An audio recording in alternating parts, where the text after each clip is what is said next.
How terrifying is racial discrimination? An elderly white woman arrived at the doorstep of a black family with ill intentions.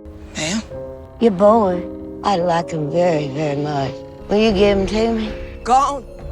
Go! Furious, Jessica quickly retreated into the house and slammed the door shut, but soon after, 3 white men appeared nearby. At that moment, Jessica was overcome with extreme fear. She knew these men had no good intentions. Without hesitation, she hid her son in the closet. Meanwhile, the group of white men had forcibly entered the house. Hearing the commotion, Jessica quickly hid behind the bedroom door. They began searching the house recklessly for her. Jessica dared not make a sound, but suddenly, one of the white men discovered her hiding behind the door. They forcefully pinned her to the ground. At the same time, the elderly white woman had found Jessica's son in the closet. She pulled out a pillowcase and did something truly insane. She tossed the pillowcase into the air, treating it like a toy. Jessica could only watch helplessly as this unfolded, unable to do anything. To make matters worse, the elderly woman then held the pillowcase above her head and began spinning it wildly. Only when she grew tired did she drop the pillowcase on the ground. Then, as if nothing had happened, they left the scene proudly. Jessica had lost her son. She hates these 4 murderers. After that incident, Jessica suffered immense psychological trauma and began to exhibit signs of mental instability. Anthony couldn't bear to see his wife deteriorate any further, so he decided to move them to a new environment to start fresh. They quickly relocated to an upscale neighborhood in Los Angeles. However, Jessica soon noticed something odd across the street. A group of white women were staring at her family in shock. It dawned on Jessica that this was a predominantly white community. Both she and her husband had a bad feeling about it. Sure enough, not long after, a large group of white people gathered outside their door. Even at night, some would continuously peer into their home. Jessica knew these people would eventually do something insane, so she decided to prepare a handgun. Having already lost one child, she wasn't going to let anyone hurt her other children. The next day, the group of white women arrived at Jessica's doorstep. In protest of black people moving into their community, they decided to cause trouble for Jessica's family. Each of them pulled out a radio and turned the volume up to the maximum, then sat outside Jessica's house together. Seeing the smug expressions on the faces of these white women, Jessica could only suppress her inner fury. She didn't want to start a conflict with them just yet. Meanwhile, a group of white men was also discussing how to drive Jessica and her family out. One of the men then proposed a vicious plan. In the early hours of the morning, Jessica's daughter noticed that their dog was missing and went to the living room to search for it. Suddenly, a creepy figure appears in the home. It slowly moved toward the little girl and reached out with 2 terrifying hands. The next morning, when Jessica went to wake her daughter, she discovered a long scar on her daughter's neck, while her husband found the dog's lifeless body in the basement. At that moment, Jessica completely lost control. She was certain that these things had to have been done by those white people. Furious, Jessica grabbed her gun and rushed out of the house recklessly. Just as she was about to lose control, her husband appeared just in time and brought her back inside. But this was only the beginning of their nightmare. More terrifying events were about to unfold.